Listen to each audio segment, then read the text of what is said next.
కాకతీయుల కళావైభవానికి నిలువెత్తు నిదర్శనం. పర్యాటకులను అబ్బురపరిచే గొప్ప శిల్పకళా వైభవం. దేశద్రోహులు ధ్వంసం చేయాలని పూనుకున్న ఏమాత్రం తగ్గని ఆ సౌందర్యం. వందల మంది శిల్పులు ఎన్నో ఏండ్లు కష్టపడగా మనకు దక్కిన అదృష్టం. మన 2 తెలుగు రాష్ట్రాలలోనే అత్యద్భుత గొప్ప శిల్పకళా సంపదను తనలో ఇముడ్చుకున్న గొప్ప దేవాలయం. ఎంతో ప్రతిష్టాత్మకమైన యునెస్కో వరల్డ్ హెరిటేజ్ సైట్గా గుర్తింపబడిన రామప్ప దేవాలయం గురించి ఈరోజు తెలుసుకుందాము. దీన్నే రుద్రేశ్వర ఆలయం అని కూడా అంటారు. ఈ రామప్ప దేవాలయం తెలంగాణ రాష్ట్రంలోని ములుగు జిల్లాలో ఉంది. వరంగల్ నుండి సుమారు 70 కిలోమీటర్ల దూరం, హైదరాబాద్ నుండి 210 కిలోమీటర్ల దూరంలో ఉంది. ఇంకా ఎగ్జాక్ట్గా చెప్పాలంటే ములుగు జిల్లాలోని పాలంపేట్ అనే ఊరిలో ఉంది. ఈ రామప్ప దేవాలయం గురించి ఎన్నో ఇంట్రెస్టింగ్ విషయాలను మీకు తెలియజేస్తాను. వీడియోని ఎక్కడ స్కిప్ చేయకుండా చూడండి. ఆలయం ఎంట్రన్స్ గేట్ ఇది. ఇక్కడ మీరు చూడొచ్చు, టైమింగ్స్ మనకు పొద్దున 6 గంటల నుంచి సాయంకాలం 6 గంటల వరకు ఈ దేవాలయం తెరిచి ఉంటుంది. ఆలయం బయట ఎంతో విశాలమైన ప్రాంగణంతో పాటు అందమైన గార్డెన్ కూడా ఉంది. ఇలా స్ట్రైట్గా నడుచుకుంటూ వెళ్తే మనం గుడి లోపలికి వెళ్తాము. రండి, దేవాలయానికి వెళ్ళి మరిన్ని విషయాలు తెలుసుకుందాము. ఈ రామప్ప టెంపుల్ని రుద్రేశ్వర ఆలయం అని కూడా అంటారు. ఈ రామప్ప టెంపుల్ని 1213వ సంవత్సరంలో రేచర్ల రుద్రయ్య నిర్మాణం మొదలుపెట్టారు. రేచర్ల రుద్రయ్య కాకతీయ సామ్రాజ్యానికి సర్వ సైన్యాధ్యక్షునిగా వ్యవహరించేవాళ్ళు. ఆయన ఈ ప్రాంతానికి సామంతరాజుగా కూడా వ్యవహరించేవాళ్ళు. రేచర్ల రుద్రయ్య కాకతీయ రాజు అయిన గణపతి దేవుని కింద సేనాధిపతిగా ఉండేవాళ్ళు. ఈ గుడిని రామప్ప అనే శిల్పి డిజైన్ చేశారు. అందుకే ఆయన పేరు మీదనే రామప్ప దేవాలయంగా ఇది ప్రసిద్ధికెక్కింది. మన దేశంలో ఎక్కడా లేనట్టుగా ఒక శిల్పి పేరు మీద దేవాలయం ఉండడం ఇక్కడ ఒకటే గమనించగలం. ఈ దేవాలయం పూర్తిగా కాకతీయుల శైలిలో నిర్మింపబడింది. ఒకవేళ మీరు కర్ణాటకలోని హొయసల దేవాలయాలు అంటే బేలూరు, హలేబీడులోని దేవాలయాలు చూసింటే అక్కడ నిర్మాణ శైలి, ఇక్కడ ఈ కాకతీయుల నిర్మాణ శైలి ఒకటేగా కనిపిస్తుంది. అలాగే చాళుక్యులు నిర్మించిన గుడిలు కూడా ఇంచుమించు ఇదే శైలిలో ఉంటాయి. ఇలా ఎందుకంటే చాళుక్యుల కింద హొయసలలు ఇంకా కాకతీయులు ఉండేవాళ్ళు కాబట్టి వాళ్ళ నిర్మాణ శైలి మరియు వీళ్ళ నిర్మాణ శైలి అంత ఒకటేగా ఉంటుంది. ఈ దేవాలయాన్ని 6 అడుగుల బేస్ మీద నిర్మించారు. ఈ దేవాలయాన్ని రెడ్ శాండ్ స్టోన్తో నిర్మించారు. అలాగే ఈ దేవాలయం పైకప్పు అంటే ఈ దేవాలయం యొక్క రూఫ్ మొత్తం చాలా లైట్ వెయిట్ స్టోన్స్తో నిర్మించారు. ఎంత లైట్ అంటే ఇవి నీళ్ళలో తేలుతాయంట. ఆనాడు రామాయణంలో రామసేతు నిర్మాణంలో వాడిన రాళ్ళన్నీ నీళ్ళపైన తేలాయి అనేసి మనం తెలిసిందేదే కదా. అలాగే ఇక్కడ కూడా అటువంటి రాళ్ళని ఈ ఆలయ పైకప్పు నిర్మాణంలో యూజ్ చేశారంట. ఈ దేవాలయం శాండ్ బాక్స్ టెక్నిక్ అనే ఒక టెక్నిక్తో నిర్మింపబడింది. వీడియోని చూస్తూ ఉండండి. ఈ టెక్నిక్ వల్ల యూజ్ ఏంటో మీకు నేను తర్వాత చెప్తాను. ఇంకా మరెన్నో విశేషాలు ఈ దేవాలయం గురించి తెలుసుకుందాం రండి. ఇక్కడ మీరు చూస్తున్న శిల్పం పేరు గజకేసరి. దీన్ని ఒకే రాయి పైన చెక్కారు. దీనికి అడుగున భాగంలో చూస్తే ఏనుగు తొండం పైన సైనికుని పైన సింహం తల కనిపిస్తుంది. గజకేసరి అనేది కాకతీయుల బిరుదు.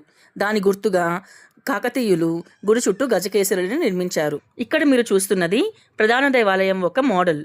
ఇది ప్రధాన దేవాలయానికి ఎదురుగా ఉంటుంది. ఇక్కడ కనిపిస్తున్నది ఈ గుడి యొక్క శిలాశాసనం. దీని లిపి ప్రాచీన తెలుగు మరియు ప్రాచీన కన్నడలో ఉంటుంది.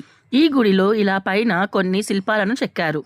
వీటినే మదనికలు అని కూడా అంటారు. ఈ గుడిలో ఉన్న మొత్తం మదనికలలో ఈ ఎడంపక్క ఉన్న మదనిక పెద్దదైనది. దీని చూడండి, కింద కోతి దాని చీర కొంగుని లాగుతున్నట్టు ఉంది. ఈ లెఫ్ట్ సైడ్ ఉండే మదనిక తన పొడవైన జుట్టుని పెద్ద కొప్పు రూపంలో కట్టుకున్నట్టు కూడా శిల్పి చెక్కారన్నమాట.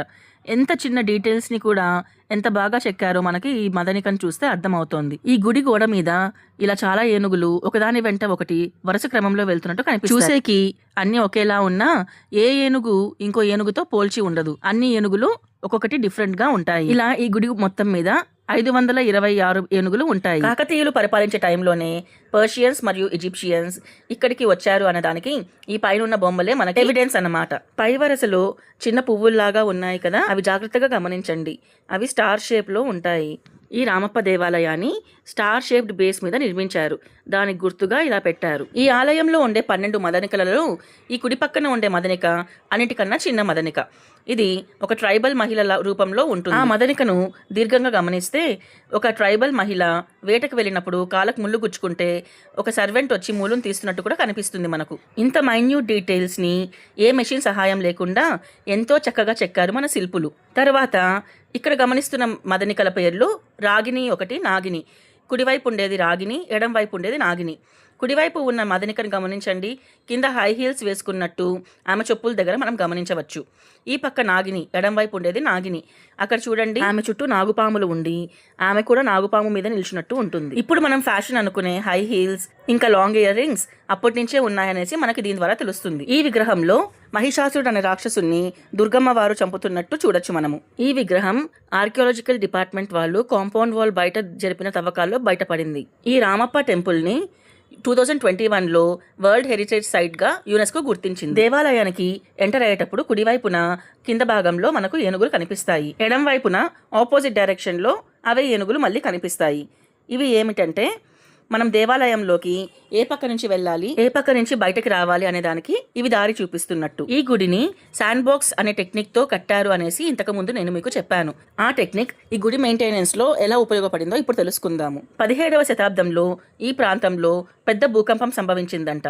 అప్పుడు ఈ శాండ్ బాక్స్ టెక్నిక్ వల్ల రిచర్డ్ స్కేల్ మీద 7.5 ఉన్న ఎర్త్ క్వేక్ ని కూడా ఈ గుడి తట్టుకుని నిలబడిందని చెబుతున్నారు. ఇక్కడ చూడొచ్చు, ఆ భూకంపం వల్ల ఈ స్తంభం అనేది కొద్దిగా కిందకు జరిగింది కానీ పూర్తిగా డ్యామేజ్ అవ్వలేదు. ఇప్పుడు గుడి పైభాగంలో ఉన్న శిల్పకళం గురించి తెలుసుకుందాం. ఇక్కడ ఒక్కొక్క పక్క ఒక్కొక్క పురాణ కథను చెక్కారు. ఎంతో అద్భుతంగా చాలా చిన్న డీటెయిల్స్ ని కూడా చాలా చక్కగా చెక్కారు. ఇంకా మధ్య భాగానికి వస్తే ఇక్కడ 8 పక్కల అష్టదిక్పాలకులను చెక్కారు. తరువాత ఇక్కడ చూస్తే క్షీరసాగర మథనంని మనం గమనించవచ్చు. క్షీరసాగర మథనంలో అమృతం వస్తుందని మనకు తెలిసిందేదే కదా. ఆ అమృతాన్ని మోహిని రూపంలో శ్రీ మహావిష్ణువు దేవతలకి రాక్షసులకి పంచుతున్నట్టు ఈ పక్క చూడొచ్చు మనము. ఇక్కడ కనిపిస్తున్న చిన్న శిల్పాలు గోపికలు. ఈ గోపికల కాల మధ్య గ్యాప్ ని కూడా మనం ఎంతో స్పష్టంగా గమనించవచ్చు. ఈ స్తంభాల మీద ఒక్కొక్క శిల్పాన్ని చెక్కిన తీరు చూస్తే ఆశ్చర్యపోవాల్సిందే. ఇక్కడ ఇలాంటి పిల్లర్స్ 4 ఉన్నాయి. ఒక్కొక్క పిల్లర్ 5 రాళ్లతో చెక్కారు. ఆ శిల్పకళా నైపుణ్యం అనేది మనకు చాలా చక్కగా తెలుస్తోంది. చూడండి, ఎంతో అద్భుతంగా ఉంది కదా.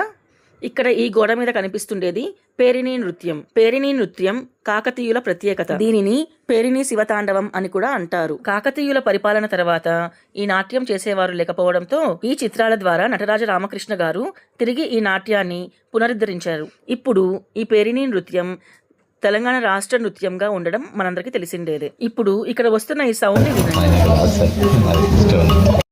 ఈ విగ్రహం పైన కృష్ణుడు ఫ్లూట్ వాయిస్తున్నట్టు ఉంటుంది. అక్కడ నుండి ఈ రాయిలోకి వచ్చి మ్యూజిక్ చేరుతుందని చెప్తారు. కాబట్టి ఇక్కడ ఉన్న ఆ శిలని మీటితే మనకి మ్యూజిక్ వస్తుంది. ఇక్కడ గర్భాలయం పైన గజలక్ష్మి అమ్మవారిని చూడొచ్చు. అమ్మవారి చుట్టూ ఏనుగులను గమనించవచ్చు. సాధారణంగా మనకు గర్భాలయాలు చీకటిగా ఉంటాయి, ఎందుకంటే అక్కడ ఏ కిటికీలు ఉండవు గనుక. కానీ ఇక్కడ ఈ ఆలయంలో గర్భాలయం బాగా వెలుతురుతో నిండి ఉంటుంది. కారణం ఈ స్తంభాలు మీద లైట్ పడి అది రిఫ్లెక్ట్ అయ్యి గర్భాలయంలోకి ప్రవేశిస్తుంది. ఇక్కడ ఇంకో వింతను గమనించవచ్చు. ఈ వీడియోలో గమనించండి, ఎంత చిన్న హోల్స్ ఉన్నాయో. ఇలాంటివి కేవలం 13 మాత్రమే ఉన్నాయి ఈ స్తంభం చుట్టూ. ఇవి ఎవరైనా చెప్తే గానీ మనం గమనించలేము. 13 ఎందుకంటే శివునికి ఇష్టమైన రోజుల్లో త్రయోదశి ఒకటి. మహాశివరాత్రి మనం త్రయోదశి రోజున జరుపుకుంటాము. ఆ త్రయోదశి 13వ రోజు వస్తుంది. దానికి గుర్తుగా ఇలా 13 రంధ్రాలను చెక్కారు అనేసి ఇక్కడ వాళ్ళ నమ్మకం. ఇంతేకాదు ఇంకా ఈ దేవస్థానంలో చాలా వింతలు విశేషాలు ఉన్నాయి. ఇక్కడ పైన చూడండి, ప్రతి దేవుడు వాళ్ళ వాహనాలతో సహా చెక్కారు. ఇక్కడ బ్రహ్మదేవునికి హంసవాహనం, విష్ణుమూర్తికి గరుడ వాహనం, ఇలా అన్ని దేవుళ్లకు వాళ్ళ వాహనాలను చెక్కారు. దేవాలయం ఆవరణలోనే ఈ నంది విగ్రహం కనిపిస్తుంది. శివుని ఆజ్ఞ కోసం కాచుకుని పిలిస్తే ఉరకలేసేటట్టుగా ఒక కాలు ముందుకు పెట్టుకుని ఉంటుంది. దీని మీద కూడా ఎంతో అద్భుతమైన కార్వింగ్స్ ని చూడొచ్చు. ఇక్కడ గమనించండి, నందికి ఒక చెవు ముందు ఉండి ఒక కాలు ముందు ఉండి ఉంటుంది. శివుని ఆజ్ఞ కోసం వేచి ఉన్నట్టు. ఈ నంది విగ్రహాన్ని దర్శించుకున్నాక బయటికి వస్తే మనకి ఈ శివలింగం కనిపిస్తుంది. సో అదండి మన రామప్ప దేవస్థానం గురించి. చూశారు కదా, మన దేవాలయాలను, చారిత్రక కట్టడాలను మనం కాపాడుకుందాం, భావితరాలకు అందిద్దాం.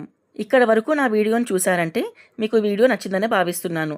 So please like, share and subscribe my 3 talks.